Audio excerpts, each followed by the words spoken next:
Bismillahirrahmanirrahim. Assalamualaikum warahmatullahi wabarakatuh. Alhamdulillahi rabbil alamin.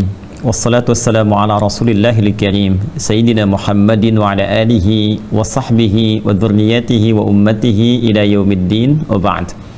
Faya ahbaballahi wa ahbab rasulihi sallallahu alaihi wasallam, usi nafsi wa iyyakum bitaqwallahi faqad fazal muttaqun fala tamutunna illa wa antum muslimun.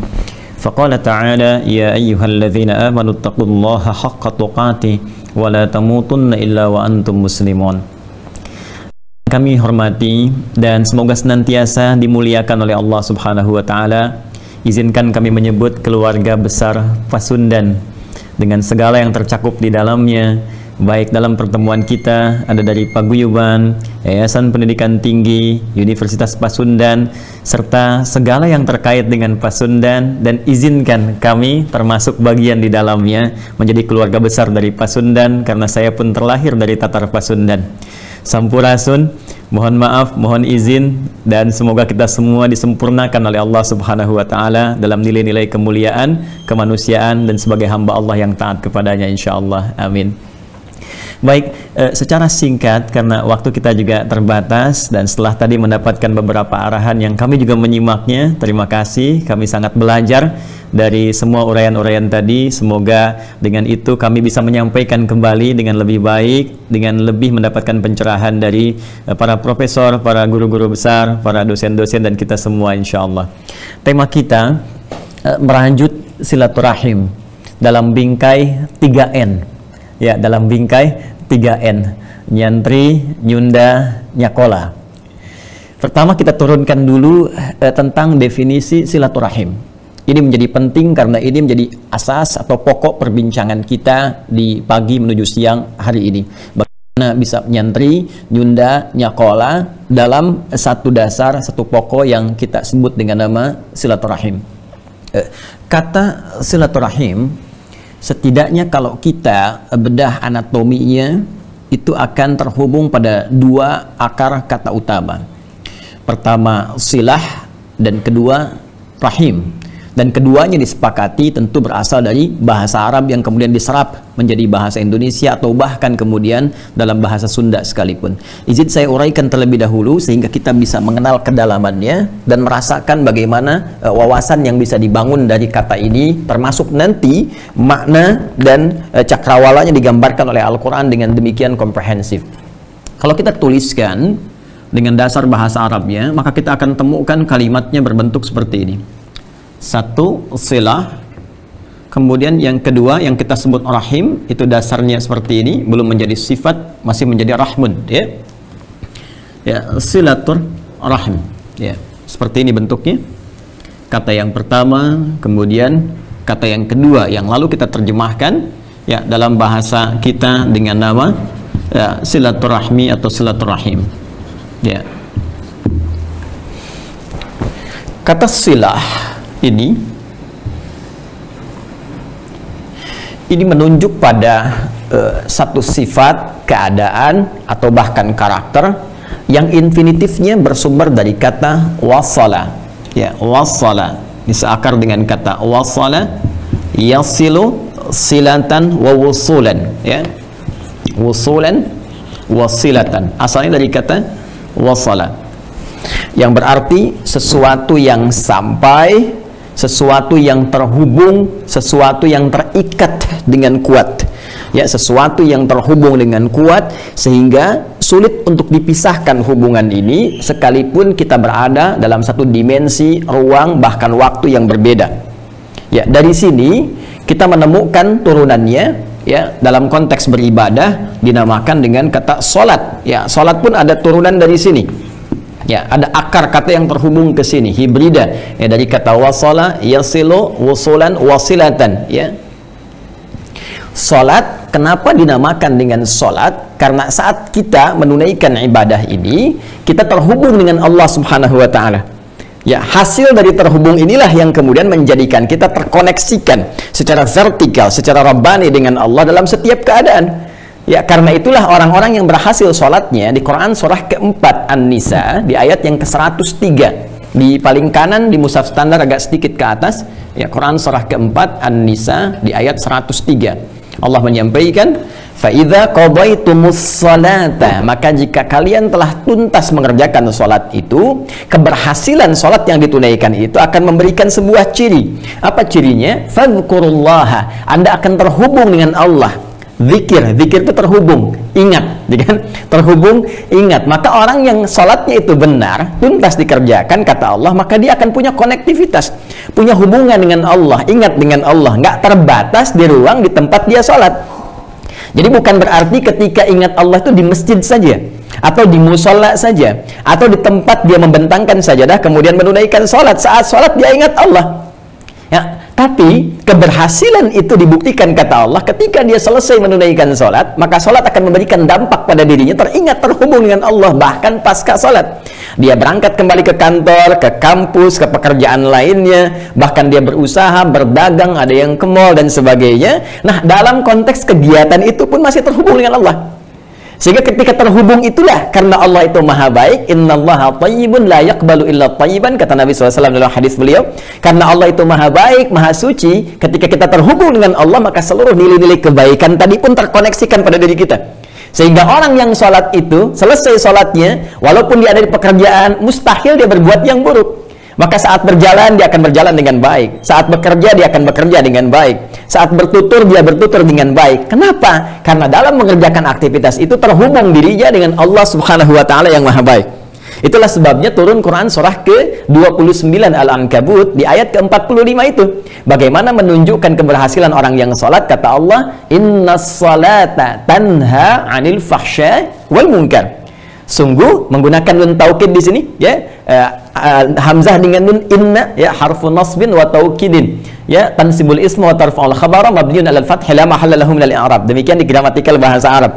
Huruf nasab itu asalnya, ya, asalnya dalam falsafah bahasa di ilmu loghah itu menancapkan sesuatu dengan kuat dan tidak goyah. Ya, makanya orang Arab berkata, nasaba rajulu 'asahu 'alal ardi, seorang menancapkan tongkatnya di bumi begini, yaitu menandakan sesuatu yang kuat dan tidak goyah. Ya, taukid untuk menguatkan, menegaskan. Jadi seakan Allah ingin memberikan kesan kepada kita, hei, tancapkan dalam keyakinanmu yang kuat, yang paling dalam, jangan goyah. Aku tegaskan, kalau sholatmu benar, kata Allah. Karena itu menggunakan alif lam, ya, seperti artikel the dalam bahasa Inggris. Kalau kita katakan car, itu banyak sekali mobil dimanapun. Tapi kalau kita katakan the car, yang ini, bukan yang lain. Maka ketika di dalam Al-Quran diksi sholat itu selalu menggunakan alif lam kalau dia menunjuk pada ibadah, ya, atau dhamir menunjukkan bentuk ma'rifat, ya. Salat pertama Al-Baqarah ayat 3, alladzina yu'minuna bil ghaib wa yuqimunas shalah. 43 wa aqimus shalah, ya kan? Ya, kemudian 45-nya wasta'inu bis sabri was shalah. Demikian seterusnya. Selalu menggelikan alif lam, ya, selalu menyandingkan dengan alif lam, seakan memberikan kesan salatnya bukan salat biasa. Jika sholat ditunaikan dengan benar, sesuai aturannya, menjadikan konektivitas kita terhubung kuat dengan Allah, maka dampaknya pasca sholat, dia akan terjaga dalam kebaikan, terbebas dari dua sumber keburukan. Baik itu, fahsya, keburukan yang bersumber dari syahwat, pornografi, porno aksi, LGBT dan turunannya, kata-kata jorok, kotor, dan sebagainya, itu fahsya. Atau keburukan yang bersumber dari nafsu perut dan akal. Mencuri, membunuh, merampok, korupsi, dan turunannya itu mungkar. Jadi cukup dengan sholat pasti akan mentransformasikan diri kita berubah menjadi baik. Nah, itulah yang dimaksud dengan turunan kata silah. Dan kesini kita mendapatkan kata sholat. Ya, dalam fikih sholat disebut juga dengan doa. Ya, kenapa disebut dengan doa? Karena saat kita berdoa kita pun terhubung dengan Allah. Lagi-lagi kembali ke sini. Ya. Nah, jadi kalau kita ingin kembalikan kepada pokok dasarnya, mengambil hikmah dari formulasi ibadah yang kita tunaikan sebagai syariat 5 waktu dalam sehari, maka kata silah yang merajut tema kita saat ini, ya, merajut silaturrahim, ya, dalam bingkai 3N, nyantri, nyunda, nyakola. Kemudian kita ingin turunkan kata silahnya, seakan memberikan kesan kepada kita bahwa pertemuan kita, walaupun berlangsung lewat Zoom pada saat ini, ya, ingin memberikan sebuah kesan. Kita akan mencoba merajut satu hubungan yang kuat, yang erat tak terpisahkan. Jadi bukan hanya di Zoom ini kita bisa berkomunikasi, atau saat kumpul kita bisa tertawa, gembira, bahagia, bisa ngobrol karena orangnya ada. Jadi keberhasilan pertemuan ini bukan saat momentumnya berlangsung. Nanti pasca kita selesai Zoom, apakah di antara para dosen saling memperhatikan, apakah di paguyuban dengan YPT, bahkan dengan kampusnya saling membangun koneksi, minimal saling mendoakan, minimal memberikan perhatian. Begitupun dengan anak-anak mahasiswanya, apakah cukup mengajar di kelas saja untuk para dosen? Kalau memang kita bangun silah saat ini, maka lepas pelajaran pun kita doakan. Kita arahkan, kita mohonkan, ya Allah, jadikan ilmu yang diajarkan bermanfaat. Jadikan anak-anakku kemudian menjadi anak-anak yang mengabdi di masa depan, mengabdi dalam kemuliaan. Itulah silah. Saya saat kembali dari Timur Tengah ke Indonesia, kemudian bertemu salah satu guru kami, ya, saya minta nasihat, lo mengajarkan. Ya, anakku, siang kau mengajar, memberikan segala yang terbaik yang Allah titipkan kepadamu, malam kau bangun, bermohon pada Allah Subhanahu wa Ta'ala. Minta keikhlasan kepada Allah, minta segala apa yang disampaikan itu menancap kepada jiwa, dan coba koreksi dirimu, apakah jangan-jangan yang disampaikan itu belum sempat kau amalkan. Dan ini ketika kita lakukan, itu memberikan sebuah hubungan konektivitas yang tinggi. Walaupun mungkin di antara sekian siswa atau bahkan jamaah yang saat kita mengajar belum tentu bertemu muka, tapi konektivitas itu ada, dan dibuktikan dengan banyak hal. Ketika kita membawa nama kebaikan untuk isu Palestina kah, atau untuk isu di nasional kah, demi nilai-nilai kebaikan, ternyata responnya luar biasa. Itulah silah. Itulah dahsyatnya silah. Maka ketika kita ingin katakan, kita ingin bentuk bingkai nyentri, nyakola, nyunda dengan konsepsi ini, seakan-akan 3N tadi, porosnya harus diikat kuat dan tak terlepaskan. Dimanapun, kapanpun, atau dalam situasi apapun, alumni dari keluarga besar Pasundan, baik yang di kampusnya, keluarga besar paguyubannya, YPT-nya, semua akan bersinergi, memberikan sinkronisasi kebaikan, dan membawa energi yang dahsyat, terkoneksikan dalam konteks ibadah kepada Allah Subhanahu wa Ta'ala, bagi muslim tentunya, dan bagi non-muslim kita pun akan lihat seperti apa membangun, ya, kesamaan atau kesepakatan-kesepakatan universal minimal dalam konteks kebangsaan yang kita cintai di negara kesatuan Republik Indonesia ini. Jadi ini satu yang pertama. Nah, silah, ya. Jadi mohon izin, ini termasuk kebiasaan saya. Saya tidak menginginkan kita melihat atau menempatkan, bahkan menuliskan sebuah tema, tapi kita tidak memahami dasarnya. Jadi ini adab dari para ulama kita terdahulu, dan para ulama kita tidak pernah menuliskan bahkan judul kitab kecuali memberikan sebuah kesan makna di dalamnya. Kedua, kemudian rahim. Ya, dasarnya begini. Kenapa saya tuliskan dalam bahasa Arabnya? Karena nanti ada perbedaan antara rahmun dengan rahimun. Ya. Yang kita sering katakan silaturahim, ya, boleh jadi kalau diterjemahkan ke dalam bahasa Arab, ya, rahimnya itu mengambil kata yang ini. Tapi dasarnya dari sini. Karena itu saya tuliskan dulu dasarnya menjadi rahmi, ya, dari kata ini silaturahmi, untuk memberikan kesan yang kuat dari akar katanya, sehingga dari sini kita akan berikan turunan-turunan maknanya. Kata rahmun, kalau kita turunkan sebelum menggunakan alif lam, ya, dari entry kata ra, kemudian ha dan mim, 3 kata ini ditempatkan dalam suasana apapun, dalam derivasi apapun, baik menjadi rahman, rahim, kan, dan turunan-turunan yang lainnya, bahkan dari kata sifatnya nanti rahmah, tidak akan keluar dari nilai-nilai kemuliaan dan kebaikan. Nanti lawannya cuma beda titik. Rajima, ya, lawan dari kata rahima itu rajima. Rajim, kemudian mim. Makanya kita menyebut Allah Ar-Rahman Ar-Rahim, kita menyebut syaitan rajim. A'udzubillahi minasyaitonir rajim. Kenapa disebut rajim? Karena dia berani melawan Allah. Ya, maka itu dipertentangkan secara diksi bahasa pun. Perhatikan bagaimana mukjizat Al-Quran, dahsyatnya diksi Al-Quran untuk menunjukkan Quran bukan buatan manusia, bukan rekayasa, bukan produk budaya, tapi firman Allah Subhanahu wa Ta'ala. Ya, ini ingin menunjukkan sebuah kesan di Quran surah ke-7 Al-A'raf di ayat 12 sampai 13 itu, ketika Allah mengatakan ma mana'aka alla tasjuda idza amartuk. Hei, kenapa kamu melawan aku? Ya, ketika aku perintahkan kepadamu untuk sujud hormat kepada Adam. Bukan sujudnya yang penting. Yang penting itu perintahku, kata Allah. Kenapa melawan? Ya karena melawan itu kemudian disebut dengan rajim, yang secara bahasa adalah pertentangan dari kata rahim. Nah, rahimah secara akar kata ini mengandung arti pertama, perhatian yang tulus. Perhatian yang tulus. Ya. Kedua, rasa kasih sayang. Kasih sayang yang dalam. Ya. Rasa kasih sayang yang dalam. kalau dalam konteks makhluk kemanusiaan, ya kita nanti bedakan khalik dengan makhluk karena harus selalu berbeda. Ya, kalau sama maka berbahaya di sini. Boleh jadi nanti ada makhluk yang dipertuhankan. Ya, kaidah dasar dalam ilmu tauhid disebut Tuhan harus punya sifat yang sempurna, berbeda sama sekali dengan makhluk. Ya, maka ketika kita bawa dalam konteks ini pada dunia kemanusiaan atau makhluk, maka nanti ada tambahan yang ketiga. Ya, apa yang ketiga ini? Ini khusus dalam konteks makhluk. Ya. Perhatian yang tulus, kasih sayang yang dalam, sekalipun ini tambahan, sekalipun dalam mewujudkan ini mesti merasakan ya penderitaan atau pengorbanan. Nah, yang ketiga ini tidak bisa dibawa ke dalam konteks khalik Allah Subhanahu wa taala, ya jelas karena Allah tidak punya sifat menderita, ya tidak punya sifat berkorban, tapi lebih kepada kekuasaan absolut yang diturunkan dalam bentuk perhatian dan kasih sayang.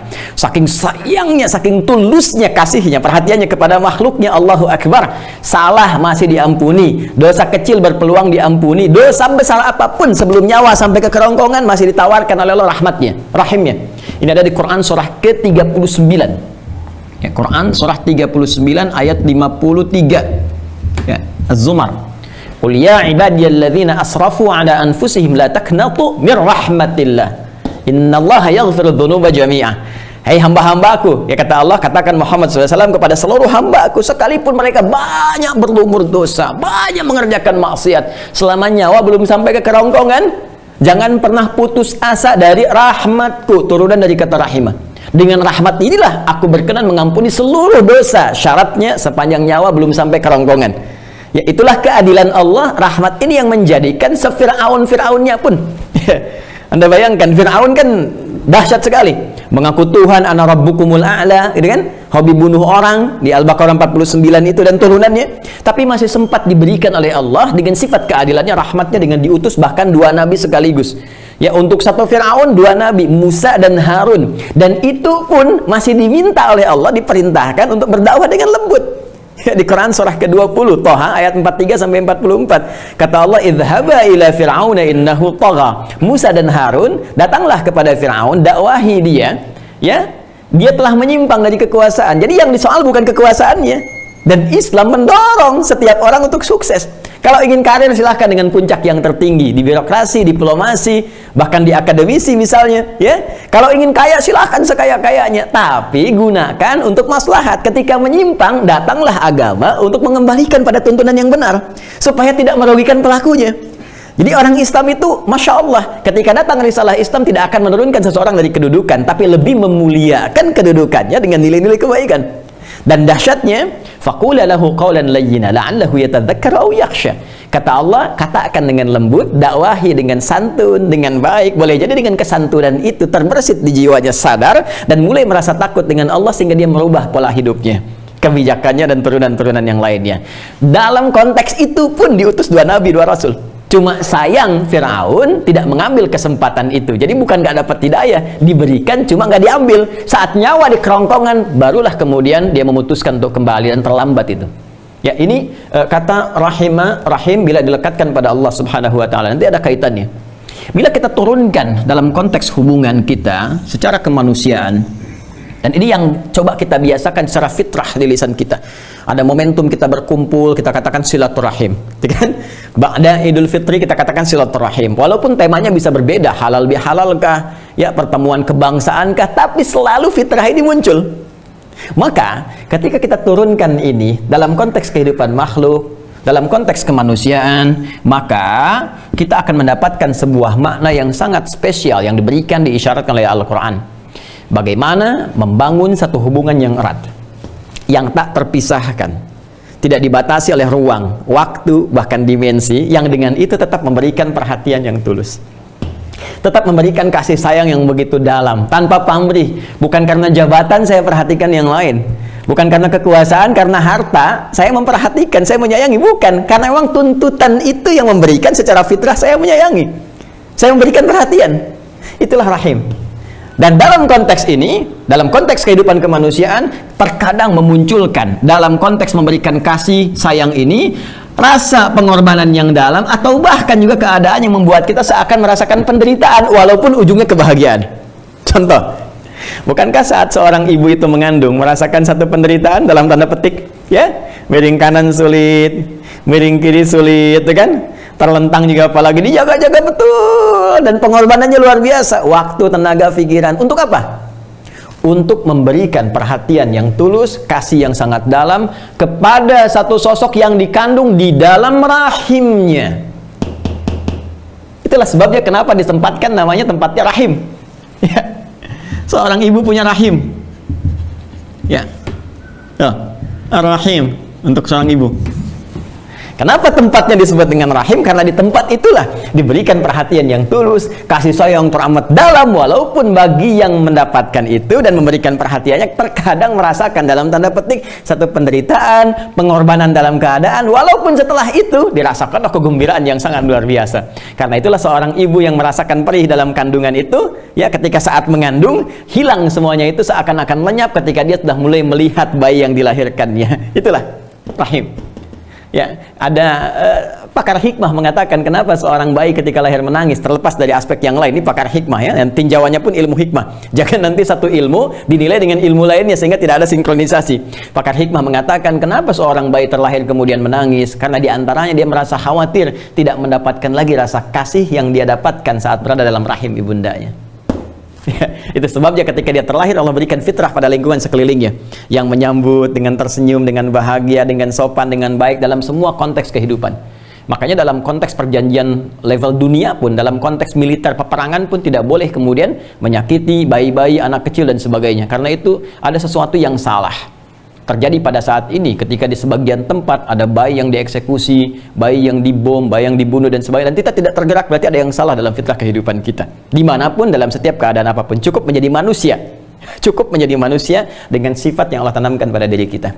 Nah, kembali ke sini, jadi kalau kita ingin bahas konteks ini, silaturahim, kemudian kita rajutkan dalam tema perbincangan kita saat ini, seakan ingin memberikan kesan bahwa pertemuan kita harus melahirkan rasa kasih yang dalam, perhatian yang tulus. Ini saya lihat, Masya Allah, ini YPT-nya ada, paguyubannya ada, sivitas akademikanya ada, bahkan turunan-turunan dari yayasannya juga berkumpul. Nah, kita berevaluasi. Apakah sampai 61 tahun itu, ya, Universitas Pasundan itu hadir sampai dengan saat ini 61 tahun, apakah konsepsi yang kita bincangkan saat ini sudah terjalin dengan baik? Berapa banyak alumni yang sudah tersebar sampai hari ini? Ya, minimal di Indonesia pada saat ini. Berapa banyak tersinergikan, terhubung dengan baik? Seperti apa nilai kebaikan yang telah dibangun dari visi yang dituliskan itu? Ya, apakah benar-benar nyantri, terajut dengan baik? Atau hanya nyakola saja? Ya, atau hanya nyunda saja? Maka disitulah kemudian kita mesti dudukan kembali, bincangkan kembali. Nah, dalam konteks inilah kemudian bagaimana cara kita menurunkan konsepsi ini dalam ruang wawasan Al-Quran dan hadis-hadis Nabi Sallallahu Alaihi Wasallam, karena sifatnya itu sudah pasti. Ya, kalau kita bicara banyak teori, setiap orang banyak teorinya, pakar A, pakar B, pakar C dan sebagainya. Tapi yang disampaikan oleh Allah Subhanahu Wa Taala itu sangat langsung kalimatnya, al-haqqu min rabbika fala takunanna minal mumtarin. Ya, semua kebenaran mutlak absolut sumbernya dari Allah Subhanahu Wa Taala. Kalau dari Allah itu sudah pasti, ya sudah pasti benar. Karena itu mohon izin saya kembalikan pada Al-Quran dulu, ya, kepada hadis-hadis Nabi Sallallahu Alaihi Wasallam, supaya kita mendapatkan satu persepsi yang sama, yaitu sumber kebenaran yang tidak perlu diperdebatkan. Baik, izin, ini baru mukaddimah. Sekarang kita baru turunkan inti pembahasannya. Mudah-mudahan waktunya cukup yang diberikan dan kita bisa sesuaikan dengan term selanjutnya. Baik, kita mulai dengan surah pertama, di ayat yang pertama untuk menurunkan konteks ini dalam bingkai perbincangan kita pada saat ini. Quran surah yang keempat, An-Nisa, di ayat yang pertama. Apa saja unsur-unsur silaturahim yang mendorong kesuksesan kita menerapkan konsepsi ini dalam kehidupan? Quran surah keempat, An-Nisa, di ayat yang pertama. Pertama, unsurnya disebutkan oleh Allah dengan kalimat Ya ayyuhan nas. Saya bacakan dulu ayatnya secara tuntas, lengkap, baru kemudian kita bedah isinya. A'udzubillahi minasyaitonirrajim. Bismillahirrahmanirrahim. Ya ayyuhan nasu taqu rabbakumul ladzi khalaqakum min nafsin wahidah wa khalaqa minha zawjaha wa batha minhuma rijalan katsiran wa nisaa'a wattaqullaha alladzi tasaaluna bihi wal arham innallaha kana 'alaikum raqiba. Baik, ini satu di antara sekian ayat, biasanya 3 yang Nabi SAW bacakan ya pada umumnya dalam konteks-konteks ta'lim, mau'izah hasanah atau bahkan khutbah Jumat beliau. Biasanya kalau selain surah Ali Imran ayat 102 itu ya ayyuhalladzina amanu taqullaha haqqa tuqatih wa la tamutunna illa wa antum muslimun, juga disertakan surah keempat An-Nisa ayat yang pertama.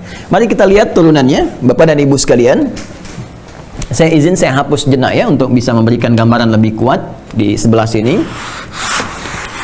Bismillah.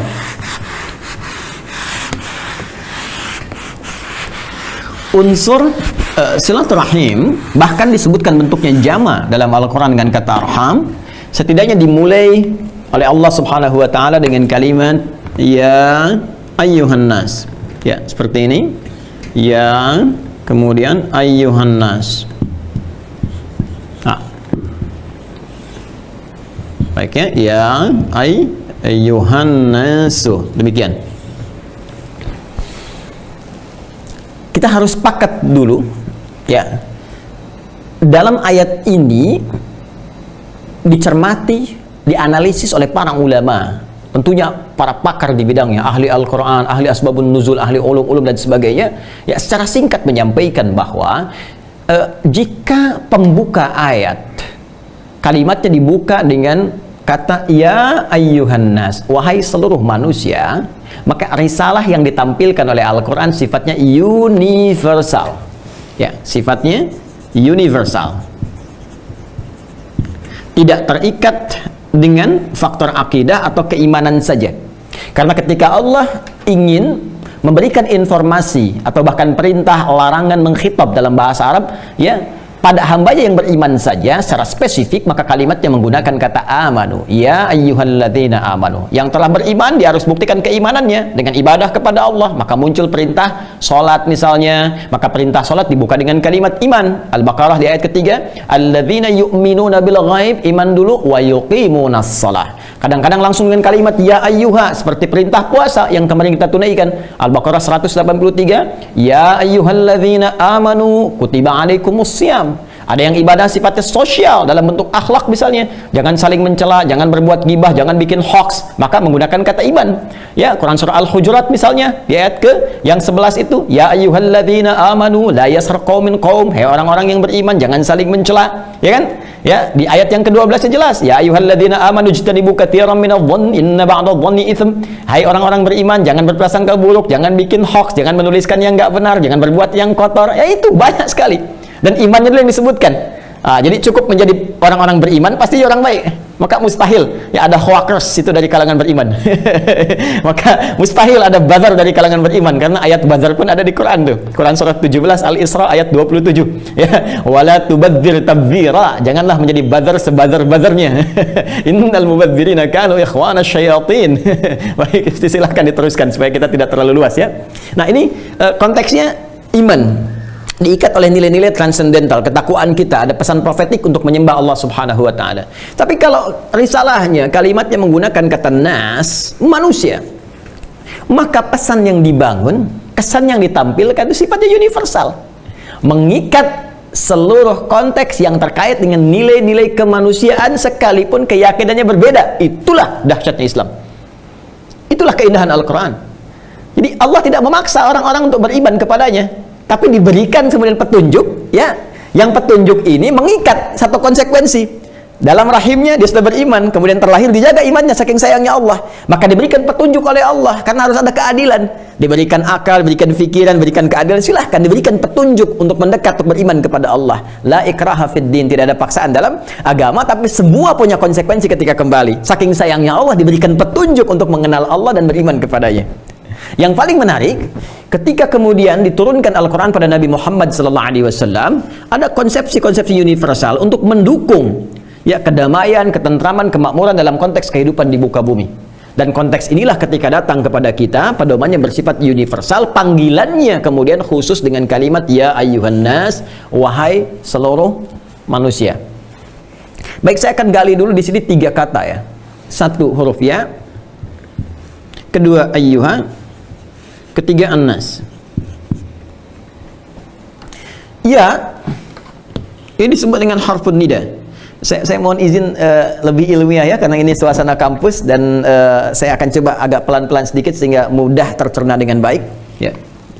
Tanpa bermaksud mengajari, hanya mengingatkan saja. Ya ayyuhan nas, ya ini harfun nida, huruf panggilan. Disebutkan di dalam Al-Qur'an setidaknya sebanyak 361 kali. Huruf nida itu di gramatikal bahasa Arab itu ada 14. Ada a, ada aya, ada wa, ada ya dan seterusnya. Tapi di antara 14 itu yang paling fleksibel dan mencakup semua maknanya itu cuma satu, yaitu ya. Dia bisa memanggil yang dekat, nidaul qarib, memanggil yang menengah, nidaul mutawassit, dan memanggil yang jauh, nidaul ba'id. Jadi semua turunan-turunan baik jarak ataupun ungkapan permohonan dan turunannya itu semua terwakili oleh huruf ya. Saking fleksibel, efektif dan efisiennya bahasa Al-Quran. Ya, dalam konteks ini Allah ingin mengatakan, ya, dalam membangun hukum universal, ya, hei semua manusia tanpa kecuali, baik engkau dalam keadaan yang jauh, ya sekarang, ya mohon maaf walaupun kita dekat dalam Zoom, ya secara virtual kita terhubung, tapi kan jarak kita tidak begitu dekat. Apalagi kalau kita bandingkan dengan yang di Amerika, yang di Spanyol, yang di Eropa, di Afrika dan sebagainya, ya. Kata Allah, ya, hei seluruh manusia, baik engkau sedang berjauhan, mutawasit ataupun sedang dekat di lingkungan sendiri, dekat dengan kita walaupun nggak langsung bertemu, atau bahkan qarib, terhubung sangat dekat, baik dalam hubungannya dengan Allah ataupun kita sama manusia. Ayyuha, Masya Allah, ayyunya munada menunjukkan taukid untuk penguat, penegas. Haknya tanbih untuk menunjukkan pengingat. Disebutkan ayyuha sebanyak 150 kali dalam Al-Quran. Kalau sudah menggunakan kata ayyuha, bisa Allah mengatakan ya nas, saya semua manusia. Tapi ketika menggunakan kata ayyuha, maka maknanya menjadi berubah. Ya ayyuhan nas, hei seluruh manusia, tanpa kecuali yang dekat, yang menengah ataupun yang jauh. Bahkan di antara konteks kehidupan sosial kalian. Perhatikan baik-baik. Ayyu, aku tegaskan pada kalian semua. Ha, aku ingatkan pada kalian semua. Apa yang Allah ingin ingatkan? Kepada siapa Allah ingin tegaskan? An-nas. Disebutkan sebanyak 241 kali, dan tidak pernah muncul kalimat nas dalam Al-Quran kecuali menunjuk pada sifat komunal, berarti banyak, jamak, dalam konteks hubungan sosial. Ini jamak dari kata al-ins yang menunjuk pada keadaan dan sifat, serta jamak juga dari kata al-insan yang menunjuk pada totalitas aktivitas. Al-ins disebutkan 18 kali dalam Al-Quran, insan disebutkan 16 kali dalam Al-Quran. Baik, jadi secara singkat, pertama, unsur silaturahim itu nggak mungkin terwujud silaturahim itu kecuali kata Allah pertama ada manusianya. Karena itu nggak pernah kan Bapak Ibu dengar ada silaturahim di kalangan para jin.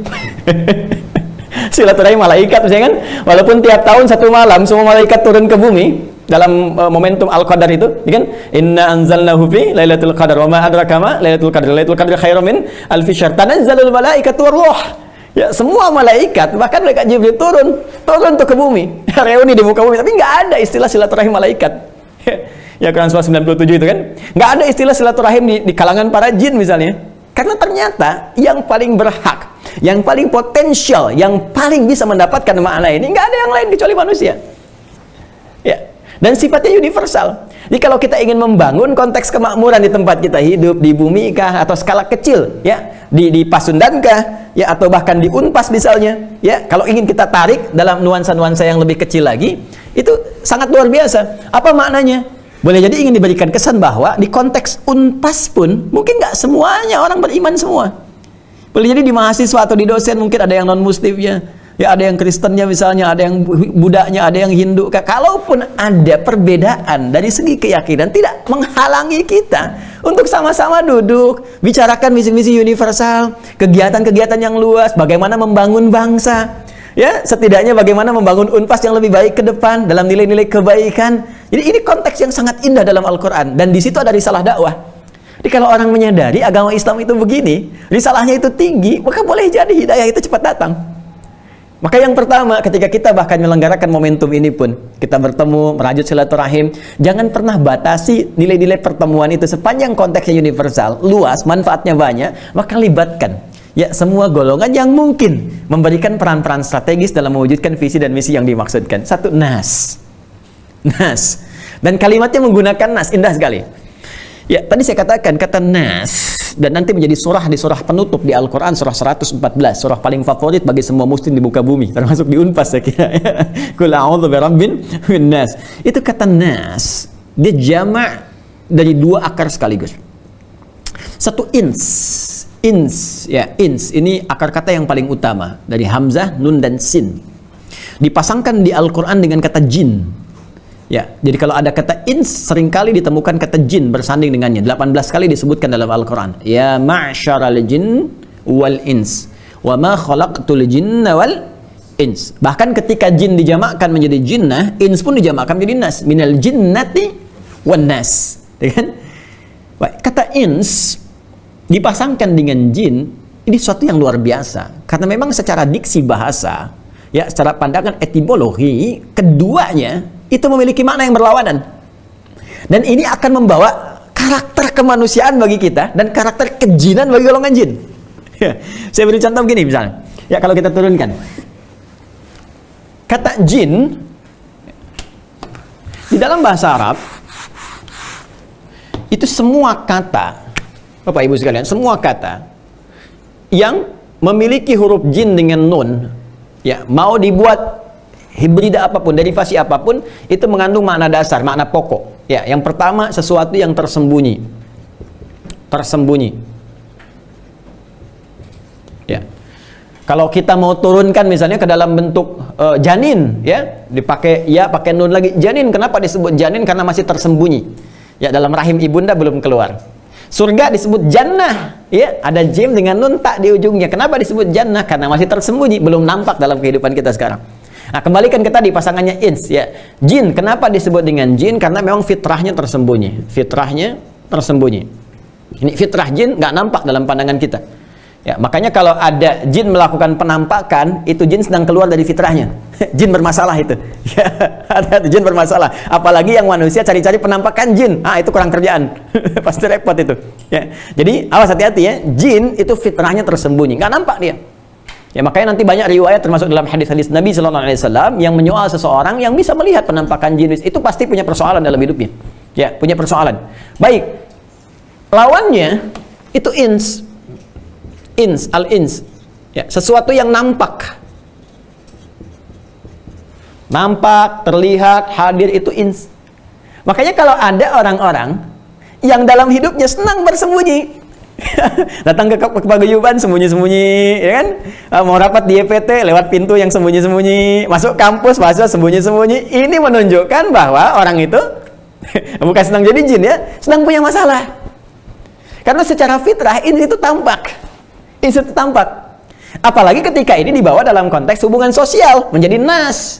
Kan jamaknya menjadi nas. Kalau ini terhubung jadi nas. Nas itu kalau konteks manusia bertemu kemudian berhubungan secara sosial. Nah, dalam konteks hubungan sosial itu nggak semuanya Bapak Ibu sekalian punya sesuatu yang lancar, hubungan yang tentram, tidak.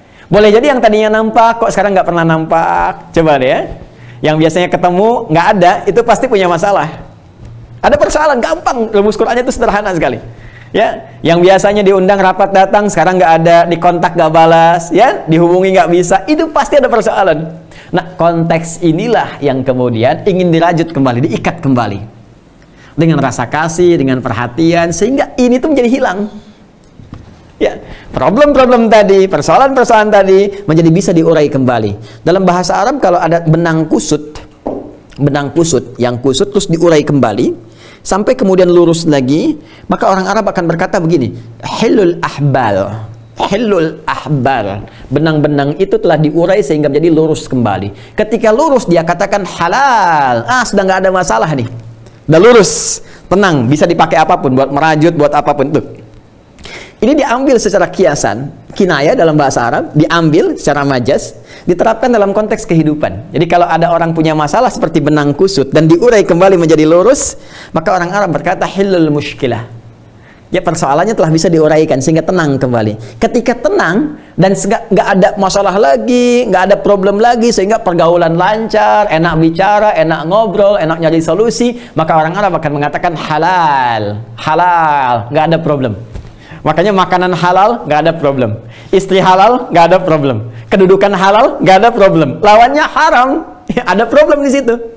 Makanya ketika selesai kita Idul Fitri, misalnya kan ada momen tertentu kita katakan halal bi halal. Ditengahi dengan kata ba, ada 14 makna dalam bahasa Arab. Di antara maknanya musahabah, ilsaq. Jadi halal menjadikan sebuah proses untuk menghilangkan semua persoalan-persoalan kehidupan, persoalan problem yang tidak nyaman dari satu kondisi objek dengan objek lain, satu pihak dengan pihak lain, ditengahi sehingga musahabah, keduanya menjadi dekat kembali, ilsaq rekat kembali, dan tuntas hilang persoalan yang selama ini dirasakan.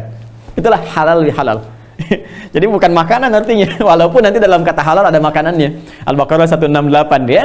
Nah, ini saya ingin tarik ke sini. Jadi dalam konteks hubungan ins sebagai bentuk singular dari kata nas, maka problem pertama kata Allah, unsur silaturahim mesti ada manusianya.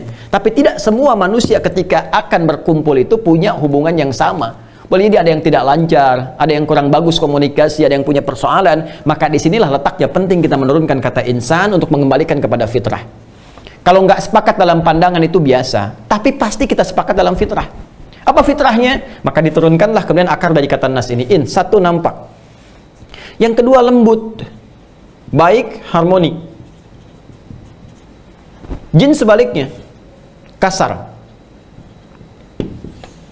Ya, jin itu sudah bawaannya. Ya, mohon izin sekali, bawaan jin itu kasar, nggak ada kelembutan. Makanya nggak ada orang kemasukan jin jadi lembut misalnya kan. Ada orang kemasukan jin bisa izin Zoom meeting. Ya punten Pak, pada ngiring Zoom. Nggak ada. Orang kemasukan jin itu pasti meracau, mengacau, tindakannya itu buruk. Itu sudah pasti. Manusia beda. Manusia ketika terlahir Allah memberikan sifat-sifat kebaikan dalam dirinya. Ada fitrah kemuliaan. Ya karena itu seburuk-buruk apapun itu punya hati yang baik sebetulnya. Kalau nggak percaya silakan. Ya pencuri pun nggak mau dicuri. Ketika mencuri pasti hatinya akan protes, itu nggak benar. Ya, kalau nggak percaya silahkan cek saja. Anda dari sini misalnya mencoba untuk menggunakan perkakas orang lain, Anda ke masjid kenakan sendal orang lain, pasti hati Anda akan menolak. Hati Anda pasti akan menolak. Koruptor pun nggak mau dikorupsi. Ya, koruptor punya perusahaan, karyawannya ngambil, nyuri, dia katakan, kamu mencuri ya, korupsi kamu. Padahal dia pun membentuk perusahaan itu dari hasil korupsinya. Jadi ada fitrah kebaikan dalam diri manusia, itu sesungguhnya yang bisa diaktifkan. Jadi kalau ada perbedaan pendapat dan sebagainya yang kita tidak sepakat, setidaknya kita bisa sepakat dengan fitrah kelembutan tadi, fitrah kebaikan tadi. Karena itulah ketika manusia terlahir dalam kehidupan membawa fitrah kebaikan ini, Allah jaga dengan nilai-nilai syariat supaya kebaikannya itu terus berkembang, terus baik. Ya karena itu ketika seseorang dalam silaturahim mungkin ada perbedaan pendapat, ya beda pandangan, jangan sampai dengan perbedaan itu melahirkan permusuhan, karena pada aslinya fitrahnya mengandung nilai-nilai kebaikan. Masya Allah lah kita ciptakan sama-sama manusia, ya sama-sama hamba, sama-sama punya tugas pengabdian. Mungkin kita berbeda pandangan, beda pendapat dalam A, tapi kita punya persamaan-persamaan yang mungkin dari persamaan itu kita bisa meniti jalan-jalan kebaikan bersama. Inilah ins yang beda dengan jin. Ya makanya kalau ada orang-orang yang hidupnya kasar, ya mohon maaf sekali, lisannya berubah jadi kasar, ya tindakannya berubah jadi kasar, itu boleh jadi ada yang salah dalam pergaulannya kata Nabi. Ada yang salah. Ya, maka itu Al-Quran menurunkan Quran surah ke-49 ayat 13 untuk membentengi itu semua bagi orang-orang beriman. Ya, kata Allah, ya ayyuhan nasu inna khalaqnakum min dzakarin wa untha wa ja'alnakum syu'uban wa qabaila lita'arafu inna akramakum indallahi atqakum. Ya Allah turunkan risalah takwa untuk membentengi orang-orang Islam, orang-orang beriman supaya tetap baik dalam kehidupan. Ya, karena kata Nabi, kullu mauludin yuladu 'alal fitrah, semua yang terlahir itu punya fitrah. Fitrah itu ada dua, fitrah keagamaan, ya sebagai kaitan roh kita, spiritual kita. Kedua, fitrah kebaikan.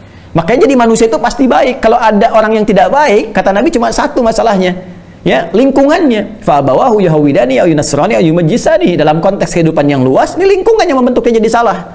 Ya, salah bergaul dengan orang tertentu, salah mendapatkan masukan, salah mendapatkan informasi, salah nonton berita, salah baca, salah mendengar, dan turunan-turunan yang lainnya. Itu yang menjadikan perilaku menjadi kotor, menjadi buruk.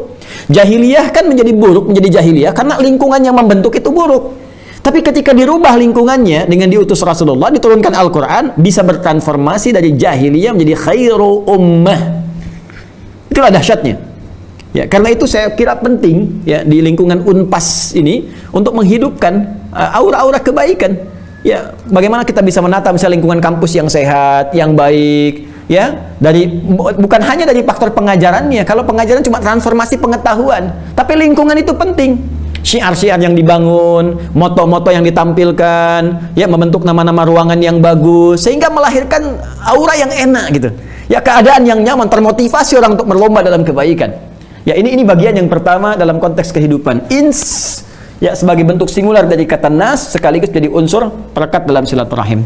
Kemudian ketika konsepsi ini ingin kita bawa dalam bentuk beraktivitas. Ya, tadi ada dasar kelembutan, dasar kebaikan, dasar harmoni. Lalu kita ingin tuangkan dalam konteks pergaulan kita. Kita bawa secara personal untuk bergabung dalam konteks kehidupan sosial. Maka pembawaan personal kita, membawa fitrah ini oleh Al-Quran disebut dengan al-insan namanya. Ini dia poinnya. Insan. Ya, jadi fisiknya oleh Allah disempurnakan dengan baik. Ya, kemudian ditanamkan potensi-potensi kebaikan dan di situ dia beraktivitas. Makanya ketika menyebut fisik Allah menyebutkan al-insan. Ya, turun surah 95 itu, ya at-tin wat-tini waz-zaitun, ya wa turi sinin wa hadzal baladil amin laqad khalaqnal insana fi ahsani taqwim. Kemudian ketika berkait dengan amal, perbuatan, amal itu aktivitas. Ya, bahasa Arabnya aktivitas itu amal. Ya. Orang-orang beriman, orang Islam mesti baik aktivitasnya.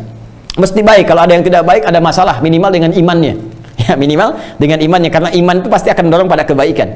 Makanya ketika orang beraktivitas, beramal, ada iman di dalamnya, iman merubah pekerjaan menjadi baik.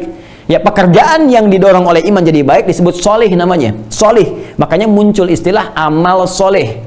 Jamaknya amilus solihat. Di dalam Al-Quran konsepsi amilus solihat selalu dahulu dengan kata iman atau disandingkan dengan kata iman.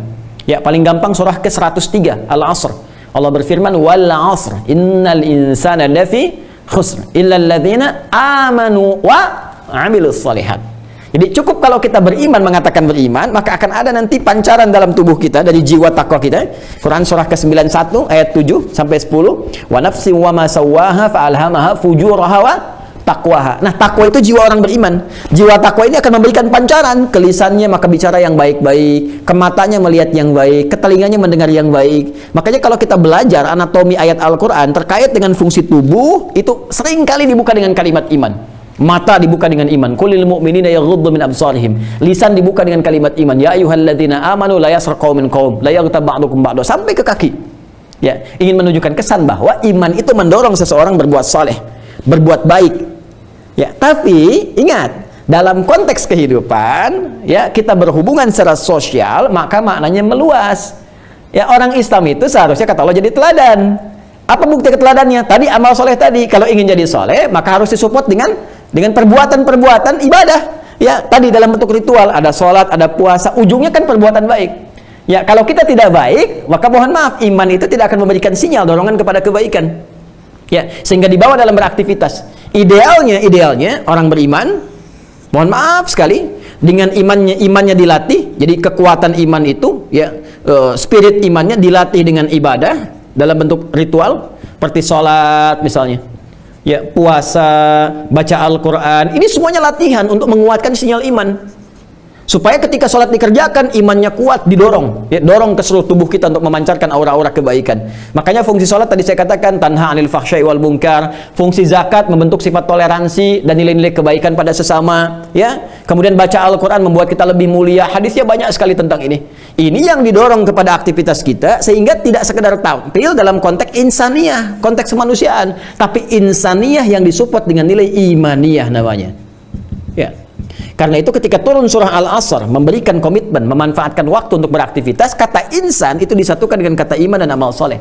Wal 'asr innal insan, sungguh demi waktu, demi kesempatan yang kami berikan pada setiap manusia untuk beraktivitas. Apakah sekedar aktivitas saja? Tidak. Ya, lafi khusr. Sungguh aktivitas ini akan salah. Kalau salah akan rugi. Ya. Kalau salah pasti akan rugi. Gimana supaya nggak salah? Illal ladzina amanu, maka isi aktivitas dengan dorongan iman, maka iman akan melahirkan amal soleh wa amilus solihat. Nah, amal soleh ini akan bermanfaat baik dalam konteks hubungan dunia, apalagi sampai dengan konteks hubungan akhirat. Hanya, ini yang paling pentingnya. Konsepsi ini tidak semudah yang dipraktekkan jika tidak benar kita berlatih di dalamnya. Maka tidak sedikit orang mengatakan beriman, tapi ternyata nggak ada tanda-tanda di keimanannya. Gampang. Bagaimana kita melihat tanda-tanda iman seseorang itu kuat? Terlihat dari perilakunya, akhlak. Makanya rumusannya kan sederhana. Ya, ada ibadah, muamalah, akhlak. Seorang insan yang beribadah, dari ibadahnya ini dilatih punya kekuatan iman, dipakai bermuamalah, interaksi. Dari muamalahnya ini akan tampak akhlak. Jadi akhlak itu puncak tertinggi dari keimanan seseorang. Bahkan dari insaniah seseorang, semua akan sepakat, even itu yang berbeda keyakinan, ketika ada seseorang yang akhlaknya baik, adabnya mulia, sopan dan sebagainya, jangankan yang beriman, yang belum beriman pun pasti akan memberikan apresiasi yang tinggi. Itu sudah pasti. Makanya ini puncak tertinggi akhlak ini. Maka lihat, ya, jika ada orang-orang yang tampilannya akhlak yang mulia, tuturnya baik, ya, tindakannya bagus dan sebagainya, ini menunjukkan bahwa ya aktivasi imannya kuat luar biasa. Tapi kalau kita lihat dalam konteks kehidupan, mohon maaf, ya, dia mengatakan muslim, alhamdulillah, dia mengatakan beriman tapi masih senang berselisih, ya, senang membangun hubungan yang tidak harmoni, senang bikin hoax, senang mencela, ini menandakan bahwa sinyal-sinyal imannya itu agak redup. Mesti dibersihkan kembali, dikuatkan kembali, di-charge lagi, ya, supaya meningkat lebih baik lagi. Ini yang menyebabkan kemudian pengaruhnya nampak pada hubungan kemanusiaan, hubungan sosial secara luas.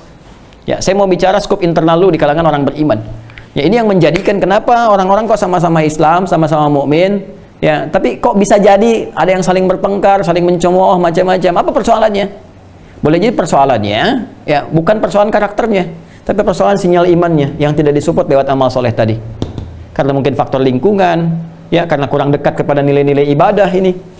Bisa dilihatlah, ya, bagaimana sholatnya, bagaimana interaksi dengan Qur'annya, bagaimana ketakwaannya kepada Allah Subhanahu Wa Taala dilakukan dengan benar. Karena ada orang yang kata Al-Quran pun bahkan kata hadis yang terlihat nampak seperti soleh, tapi tindakannya luar biasa salah. Ya, itu di Al-Kahf nanti ayat 103 sampai 104. Ya, kelihatan seperti orang soleh, tapi tindakannya salah. Bahkan ada yang di hadis Muslim itu disebutkan senang berselisih, ya, kok bisa ngaji, ikut pengajian, ngaji Quran kok saling selisih sana sini, ya, saling klaim sana dengan sini, yang menghadirkan permusuhan. Bahkan ada di antaranya kata Nabi yang nanti menumpahkan darah, tembak sana, bom sini, mengatakan Allahu Akbar gitu kan. Nah, itu mesti hati-hati. Mesti hati-hati. Ya, saya waktu kejadian bom di Jalan Tamrin itu, saya sedang di Lampung, itu langsung ada pertanyaan dari jamaah, Ustadz, apakah bom di Jalan Tamrin termasuk jihad fisabilillah? Saya bilang, Mas, sependek pengetahuan saya, jihad fisabilillah itu jihad di jalan Allah, bukan di Jalan Tamrin. Jadi ada konsepsi yang salah gitu kan? Karena cara beragamannya keliru, lingkungannya dibentuk itu salah. Maka dari itu ketika kita akan katakan silaturahim, ya, silaturahim ingin dirajut kembali, suasana yang baik, rasa kasih, kedalaman dan sebagainya, minimal tarik itu dalam konteks kemanusiaan kita. Karena tidak disebutkan dia dengan ins, ya, dengan nas, kecuali sumbernya dari ins yang punya kelembutan. Dan pasti punya tuntutan untuk bergantung satu dengan yang lainnya. Kamu nggak akan hidup sendirian. Anda berinteraksi dengan orang lain, bekerja dengan orang lain. Unpas jadi unpas itu karena ada dosennya, ada rektornya, ada dekanatnya, ada mahasiswanya. Dekan nggak mungkin jadi dekan kalau nggak ada fakultasnya. Di fakultas nggak bisa fakultas kalau nggak ada jurusan. Jurusan nggak bisa jadi jurusan kalau nggak ada mahasiswanya. Mahasiswa nggak bisa mahasiswa, nggak bisa jadi mahasiswa kalau nggak ada dosennya. Demikian seterusnya. Karena itu semua tatanan aktivitas kita dibentuk oleh Al-Quran secara sadar dan secara baik. Hei, duduklah. Pertama dengan nilai-nilai kemanusiaan, bahwa kita membutuhkan orang lain. Kalau kita butuh pada orang, kenapa harus mencela orang lain? Kita itu butuh pada manusia, butuh pada orang lain, tapi kita mencela orang lain. Maka apakah pantas kita membawa risalah kebaikan, ya, dan membangun suasana yang harmoni sementara kita mencela dan menyoal satu dengan yang lainnya? Ini konsepsi kemanusiaan yang dibangun oleh Al-Quran. Maka dari itu, baik yang beriman, yang belum beriman, atau bahkan di Unpas misalnya mohon izin, tidak semuanya Muslim, boleh jadi ada yang Kristen, ada yang lainnya, dan seterusnya. Maka sepakatlah dalam nilai-nilai kemanusiaan dulu, untuk saling berdamai dalam beraktivitas, membangun kesejukan, karena kita butuh orang lain, bahkan untuk mensupport aktivitas kehidupan kita. Apalagi bagi orang-orang yang telah mengatakan dirinya beriman. Baik, lanjut, masih ada waktu ya, insya Allah. Baik, mudah-mudahan masih ada waktu ya. Kita teruskan dulu ayatnya, ini baru satu bagian ya. Nah, ya ayyuhan nasu, hei semua orang-orang, hei semua manusia yang berinteraksi secara sosial, maka bawalah nilai-nilai kemanusiaan dalam hidupmu, sekalipun engkau tidak semuanya sempurna. Kalau saya turunkan lebih dalam lagi, Ibnu Abbas radhiyallahu ta'ala anhuma itu bagus sekali, beliau turjuman Al-Quran menafsirkan kata al-insan yang nanti dikutip oleh Ibnu Manzur dalam kitabnya Lisanul Arab. Ya, kata beliau, innama summiyal insanu insanan li'annahu 'indama uhida ilaihi fanasya. Kata insan ini itu seakar dengan kata nisyan, punya relasi yang kuat dengan kata nisyan, yang berarti lupa. Kenapa manusia disebut dengan insan? Kata Ibnu Abbas, karena manusia ketika komitmen dengan Allah itu seringkali lupa. Komitmen untuk menghamba kepada Allah, Quran surah ke-7 ayat 172, begitu lahir lupa. Ya, komitmen untuk berbuat baik, ya begitu beraktivitas lupa. Ya, mencela dan sebagainya, mencuri dan seterusnya lupa. Jadi ada akar dari kata insan dengan kata nisyan. Nah, kata nisyan ini akarnya dari kata nasya. Nasya, saya lupa, nasitu. Kita lupa, nasina. Nah, dalam konteks hubungan sosial, annas, itu kata nisyan sering disandingkan dengan kata khata. Khata. Jadi kalau nasya, akhta. Ya, kata dasarnya. Nasitu, akhtatu. Nasina, akhtana. Di Al-Quran kata nasina dan akhtana disandingkan di satu surah dan di satu ayat, yaitu Al-Baqarah ayat 286. Rabbana la tu'akhidna in nasina au akhtana. Ini sangat luar biasa. Di dalam konteks kemanusiaan pun kata Al-Quran, kenapa disebut dengan insan? Karena setiap manusia normalnya ketika beraktivitas, karena ada nafsu dalam dirinya, diwaswasi oleh setan, itu membawa peluang untuk lupa, yang dengan lupa mungkin salah. Ya, ini kalau bahasa singkatnya gini, kalau sedang silaturahim, aduh apunten abdi teh kamari kieu-kieu, udah biasa manusia. Itu biasa manusia. Jadi kalau semua orang bisa begini, selesai kehidupan tuh, tenang. Ya. Aduh Pak, mohon maaf Prof, kemarin saya khilaf begini. Itu sudah khilaf, yang namanya manusia pasti khilaf nih, nasia. Apalagi makanan kita nasi. Nasia, nasi itu, akal tuh nasi kathiran panasi itu. Aku banyak makan nasi maka aku lupa. Jadi manusia ada, Masya Allah itu. Jadi kalau kita menyadari kita ini manusia, maka kita akan menilai wajar orang salah. Yang tidak wajar itu yang merasa benar dengan kesalahannya, maka perlu tindakan hukum, maka instrumen muncul di sini. Tapi sepanjang manusia khilaf dan dia menyadari dia salah, itu jalan kebaikan dan dia sadar dengan fitrahnya.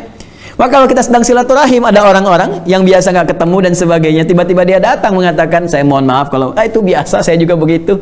Ya kan kita sama-sama manusia.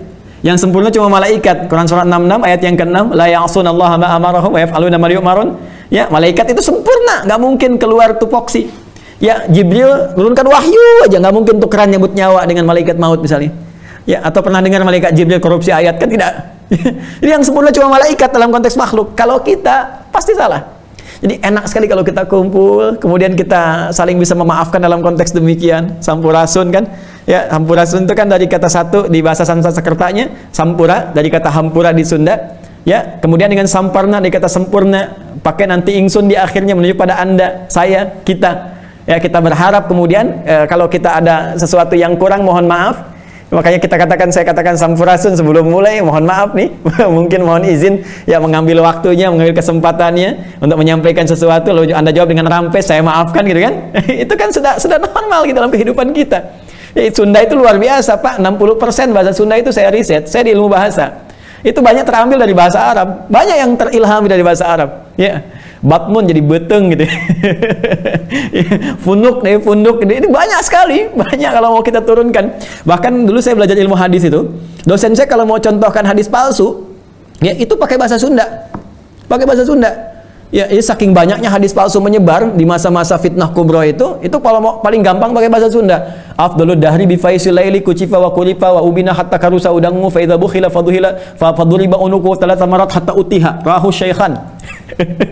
Syaikhan itu kan di ilmu hadis Bukhari Muslim, tapi Syaikhan di sini dua orang sepuh, ya dari Sunda dua-duanya. Mungkin yang satu di Bandung, satu Sukabumi deh, hubud dunia. Afdalud dahri, daharnya paling afdol. Bifai silele, sarang pais lele, kucipa, pasian kecap sekedik, wa kuripa, sarangkan kerupuk, wa ubina, pasian abon sekedik, hatta karusa udangmu sehingga terasa udangnya. Faidha bukhila, apabila kabehelan, faduriba unuku, maka pukula punduknya telah tamarat 3 kali, hatta utiha sampai utah. Rahu Syaikhan, diriwayatkan oleh 2 orang sepuh Sukabumi sarang Bandung gitu. Itu contoh hadis yang gramatikalnya benar, tapi isinya salah. Tapi itulah dahsyatnya Sunda. Jadi saya ingin katakan Bapak Ibu sekalian, betapa kita ini beruntung, alhamdulillah diciptakan Allah sebagai manusia, bukan yang lainnya, karena punya fitrah-fitrah kebaikan, apalagi beriman kepada Allah. Maka konsepsi ini sempurna. Ya, saya teruskan.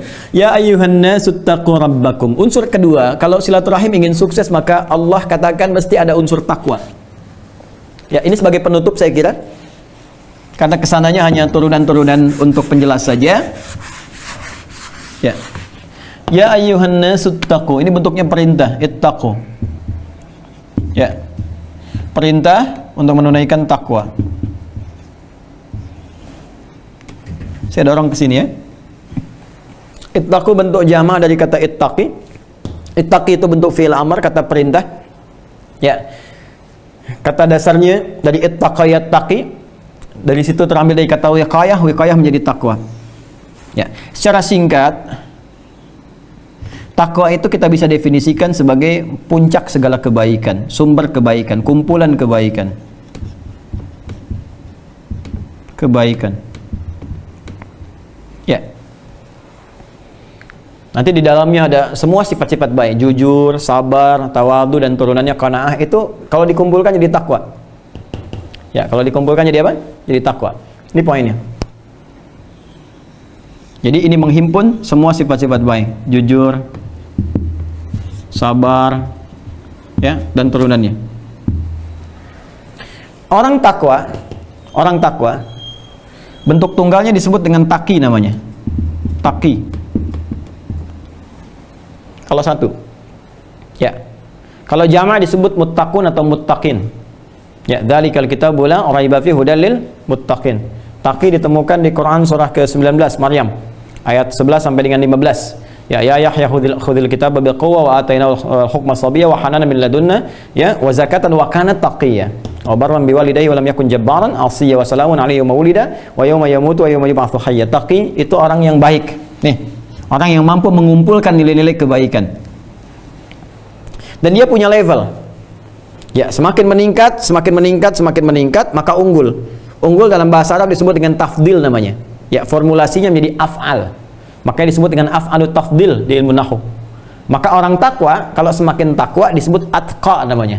Ya, taqi orang takwa, orangnya. Ya, kalau dia unggul ketakwaannya, banyak mengumpulkan nilai kebaikannya, maka disebut atqa namanya. Atqa. Ya. Jelas ya? Nah, baik.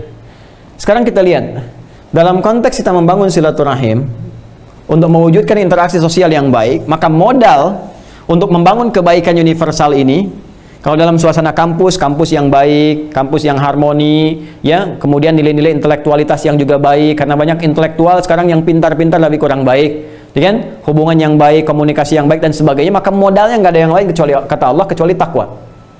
Harus kumpul orang sifat-sifat kebaikannya. Maka di dalam interaksi itu mesti ada kejujuran, mesti ada qanaah, mesti ada ketawaduan, mesti ada kesabaran dan turunan-turunan yang lainnya.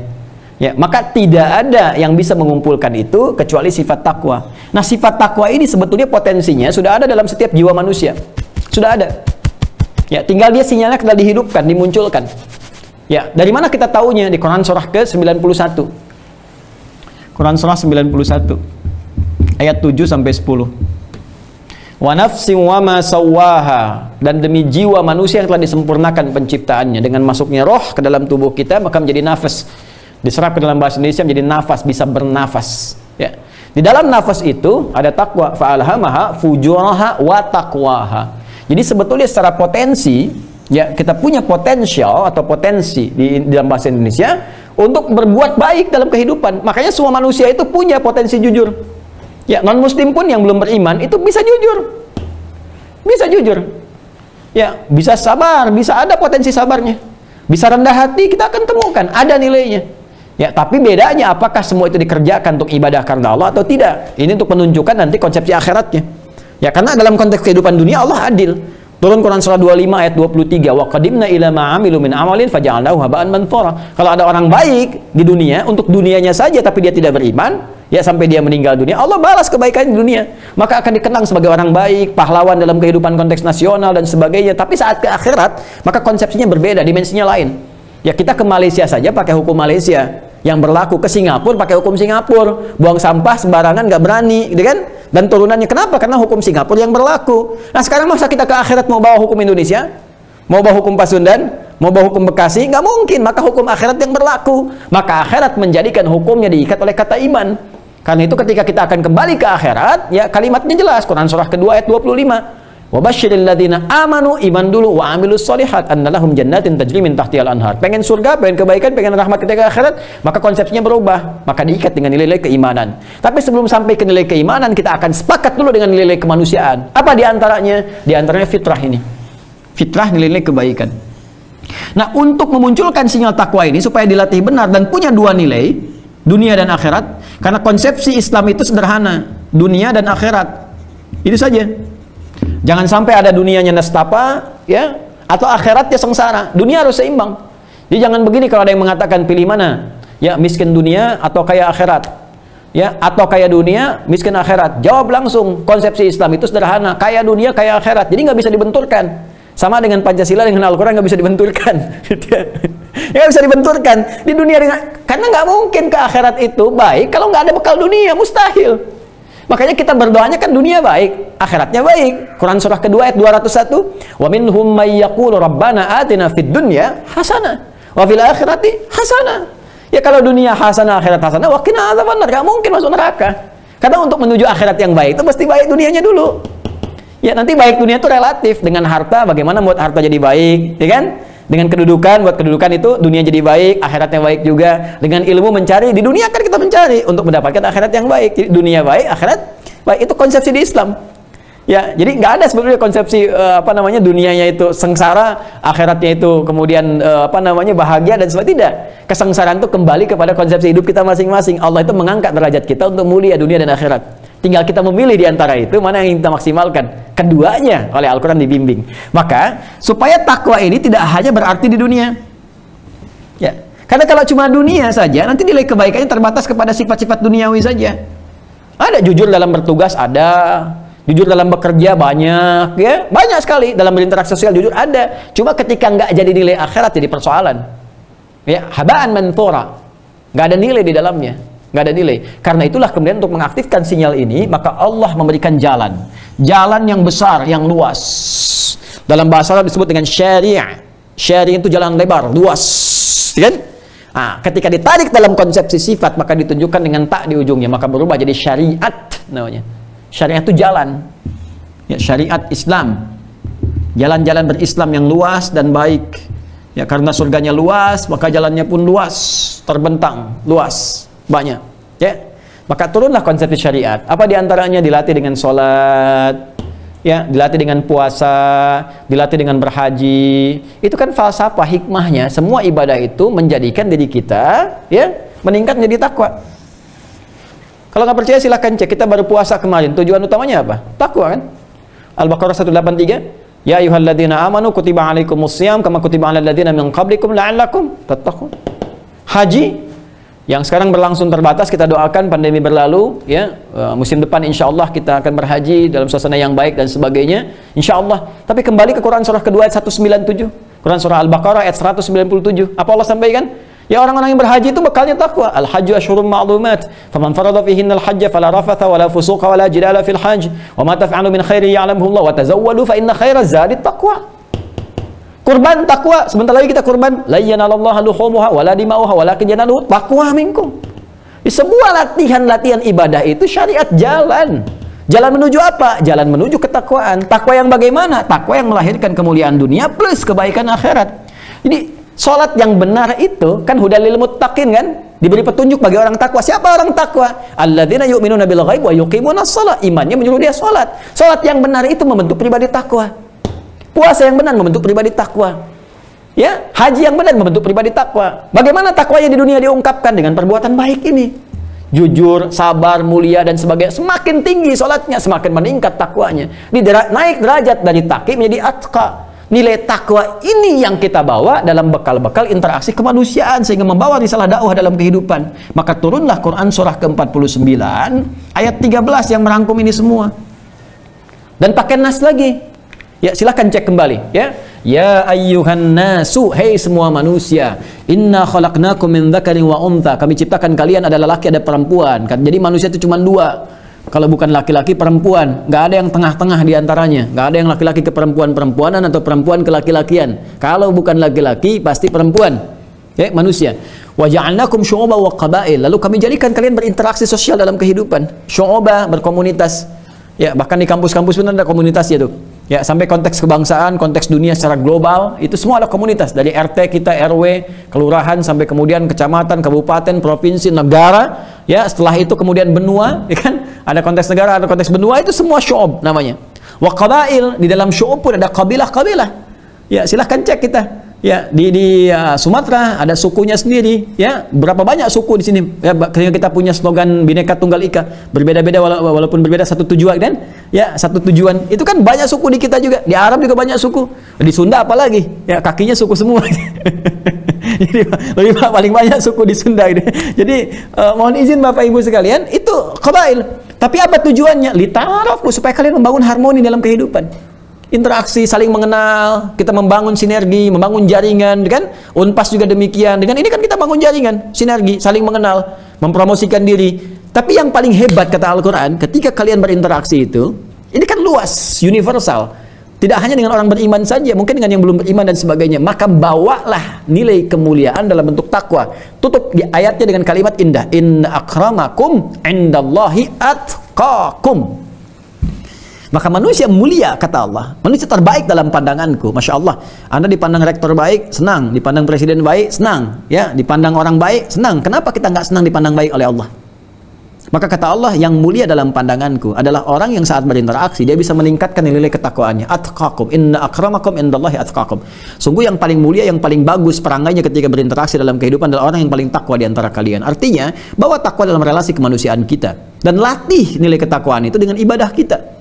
Ya, dengan sholat kita, puasa kita, zakat kita, kurban kita, maka tampillah nilai-nilai keindahan, jubah-jubah ketakwaan. Makanya di Quran surah Al-A'raf itu jelas kalimatnya. Ya, jelas. Walibasut taqwa dzalika khair. Ya, walibasut taqwa, dan pakaian ketakwaan itulah yang paling indah, yang paling bagus menghiasi setiap pribadi insan beriman pada Allah Subhanahu wa taala. Nah, kalau sudah seperti ini, maka ayatnya tinggal tambahan-tambahan keterangan saja kepada kita. Dalam maksud tambahan itu kelengkapan untuk interaksi sosial kita. Ya ayuhan nasu taqu rabbakumul ladzi khalaqakum min nafsin wahidah wa khalaqa minha zawjaha wa batha minhuma rijalan katsiran wa nisaa. Hei manusia semuanya, bertakwa kepada Allah seperti Allah ciptakan manusia pertama Adam alaihissalam, pasangannya Sayyidah Hawa, keduanya membawa nilai ketakwaan, nilai kebaikan. Jaga diri kalian dengan baik, kalian akan berkembang, berketurunan, menyebar satu dengan yang lainnya. Ya, wattaqullaha, dan tingkatkan takwamu kepada Allah. Ya, wattaqullaha alladzi tasaaluna bihi wal arham, yang kalian biasa berdoa bermohon kepada Allah. Maka tingkatkan takwa kalian dan bangun silaturahim dengan nilai takwa itu. Ini yang ingin saya katakan. Wal arham, bentuk jama dari kata rahim. Ya, seakan ingin memberikan kesan jangan cuma diunpas saja silaturahimnya, tapi jadikan arham. Ya, unpas, bagaimana hubungan unpas dengan masyarakat sekitar, bagaimana unpas dengan tataran Pasundan, bagaimana unpas dengan tataran kebangsaan Indonesia, ya, bagaimana unpas dengan dunia internasional. Maka jamakkan rahmun dengan arham, sehingga unpas dikenal baik, baik di lokal, di tataran Sunda, Pasundan, atau bahkan di negara, atau bahkan di dunia internasional. Jadi ini kurang lebih tema kita, merajut silaturahim ya dalam bingkai 3N. Nyantrinya sudah dapat, ini bingkainya, nyakolanya ya di Unpas dengan sistem yang berlangsung di dalamnya, kemudian Nyunda ya dengan budaya yang kita bawa, dan budaya insya Allah ya yang saya ketahui, insya Allah apa yang kita tampilkan tidak akan bertentangan dengan nilai-nilai baik kemanusiaan, apalagi dengan nilai-nilai Islam dan turunan yang lainnya. Tinggal kita membawa nilai spirit keagamaan ya pada budaya-budaya kita, ya pada ilmu-ilmu kita, sehingga membentuk spirit ISQ yang baik, baik spiritual question, emotional question, intellectual question, dengan yang lebih baik lagi insya Allah. Saya kira itu yang bisa saya sampaikan kembali dari guru-guru kami yang telah mengajarkan kepada kami. Tidak bermaksud mengajari Bapak Ibu sekalian, hanya menyampaikan kembali apa yang telah guru-guru kami sampaikan. Semoga dengan itu kita semua menjadi ingat dan mengoreksi diri kita pribadi dan menjadi lebih baik untuk ke depan. Saya kira itu yang bisa saya sampaikan. Mohon izin bila ada yang kurang berkenan, dan mohon bisa diluruskan kalau ada yang kurang tepat. Saya dengan senang hati ingin memperbaiki. Alhamdulillahirabbil alamin, nahmaduka ya arhamar rahimin, hamdan kama 'allamtana an nahmadak, wa nashkuruka syukran kama 'allamtana an nashkurak, antal muqaddim antal muakhir biyadikal khair innaka 'ala kulli syai'in qadir. Wa shalli wa nusallimu 'ala afdhalil anbiya'i wal mursalin habibika ya Allah ya arhamar rahimin sayyidina Muhammad wa 'ala alihi wa sahbihi ummati ila yaumiddin. Allahumma rabbana la tada' lana fi maqamina hadha wa fi kulli maqamin dhanban illa ghafartah. Ya Allah, kami mohon ya Allah dengan sangat, jangan jadikan siapapun di antara kami saat ini, baik di tempat ini atau dimanapun, hamba-Mu yang penuh dengan lumuran dosa, kecuali Engkau telah ampuni segala dosa-dosanya. Wala hamman illa farajtah. Jika ada di antara kami yang saat ini terhubung berada dalam kegelisahan ya Allah, maka mohon tenangkan keadaan jiwanya.